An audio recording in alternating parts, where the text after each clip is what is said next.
Everyone, welcome to my channel. তো নিয়ে চলে এসেছি আপনাদের জন্য কেকের রেসিপি। বানিয়ে নিয়েছি 2 পাউন্ডের কেক। দেখে নিন কেকের সামগ্রী।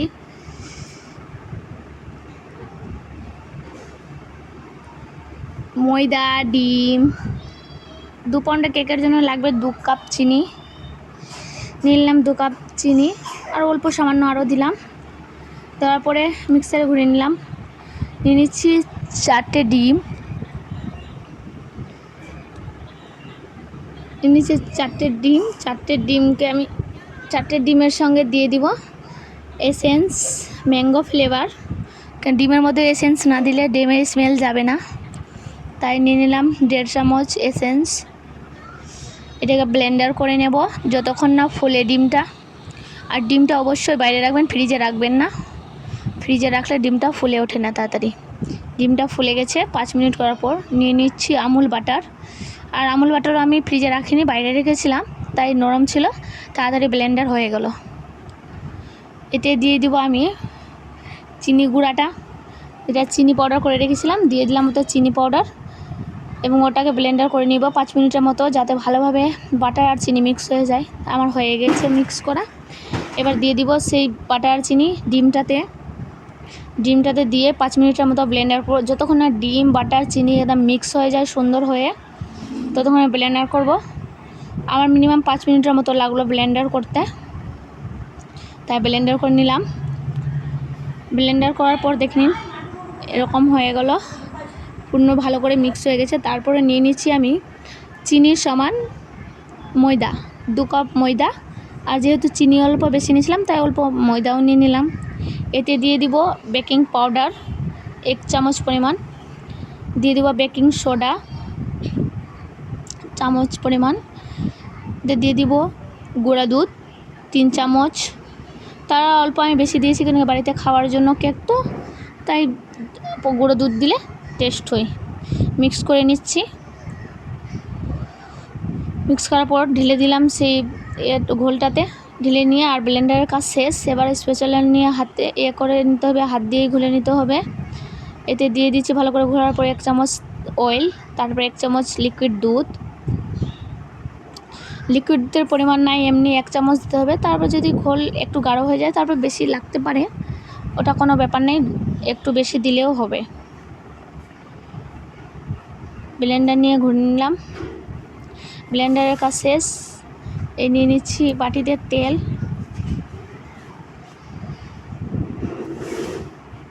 ওতে দিয়ে দিব অল্প পরিমাণ ময়দা। চারদিকে ময়দা ছড়িয়ে দিলাম ভালো করে, যাতে কেকটা ওতে না লেগে থাকে, কেকটা ওঠাতে সুবিধা হয়। দেখে দিচ্ছি, দেখে নিন ভালো করে লাগিয়ে দিয়েছি ময়দা আমি। তারপর ঢেলে নিব ঘোলটা। ঢালার পর আমি ভালো করে প্লেন জায়গাতে ঠুকে নিব, ঠুকে সমান করে নিব, যাতে কোথাও উঁচু নিচু না থাকে, প্লেন সমান হয়ে যায়। তাই আমি আগে থেকে কড়াই বসিয়ে এসেছি গ্যাসে 5 মিনিট আগে, লো ফ্লেভারে। হ্যাঁ, বসিয়ে দিলাম। বসিয়ে নিয়ে ঢাকা দিয়ে দেবো। হালকা হিট হয়ে গেছিলো কড়াইটা। ঢাকা দিয়ে দেবো যাতে হালকাও গ্যাস বের না হয়। আর লো আছে রেখে দিলাম মিনিমাম 45 মিনিট। দেখলাম আধ ঘন্টা পর, 30 মিনিট পর এরকম অবস্থা কেকের। আবার ঢাকা দিয়ে দিব।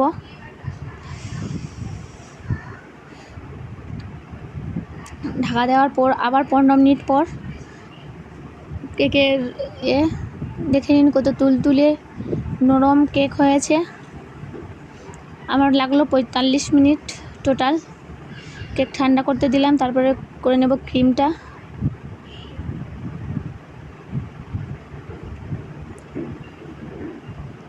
আবার কারেন্টের ব্যাপার, কারেন্ট না থাকলে হবে না। ব্লেন্ডার করে নেব ক্রিমটা।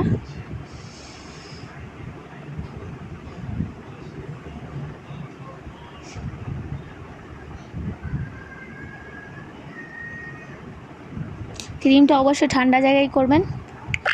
আর বাটিটা হয়নি বলে এক্সচেঞ্জ করে নিলাম, বাটিটা ছোট হয়ে গেছিলো বাটি বলে এক্সচেঞ্জ করলাম। ক্রিমটা হালকা তাপ লাগলেই ক্রিম আর হবে না, তাই করে নিচ্ছি ক্রিমটা।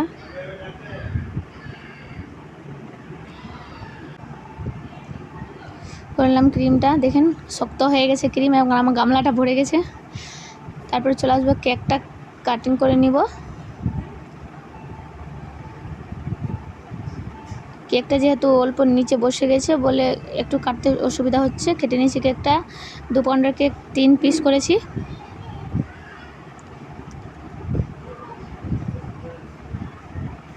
ওইটা বোর্ডটাতে অল্প ক্রিম দিয়ে দিলাম যাতে কেকটা না সরে। যেহেতু আমরা বাড়ির খাওয়ার জন্যই করছি তাই বেশি ডিজাইন করবো না, হালকা ফুলকা করেই করে নেব। এতে দিয়ে দিলাম চিনির রস। রস না দিলে কেকটা করা হবে, যতই রস দেবেন কেকটা নরম হবে এবং খেতে ভালো লাগবে। একটু বেশি করেই দিয়ে দিলাম।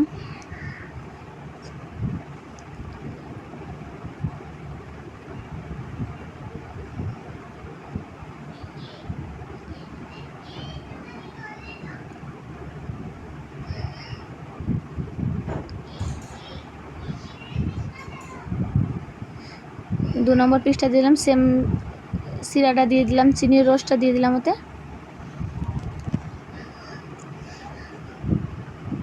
তারপরেরটাও দিলাম সেরকম সেম চিনির রস দিয়ে দিয়েছি। এবার করে নেব, প্লেন করে নেব।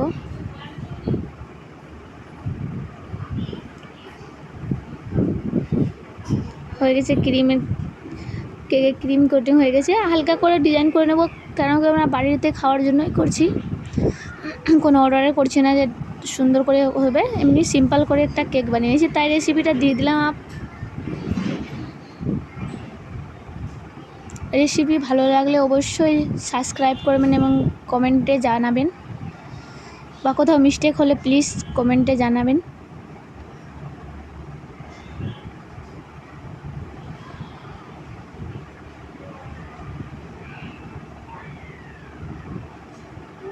হয়ে গেছে আমাদের সিম্পল কেক। মিডিলে একটা দিয়ে দেবো, তার হালকা বুকডুম ছড়িয়ে দেবো যাতে সৌন্দর্য হয়ে যায় কেকটা। বাড়িতে খাওয়ার জন্য বাচ্চাদের বলেই বেশি কালার দেওয়া হয়নি, একটাই কালারে হালকা করে দিয়েছি। হয়ে গেছে আমাদের cake simple. Thank you for everyone.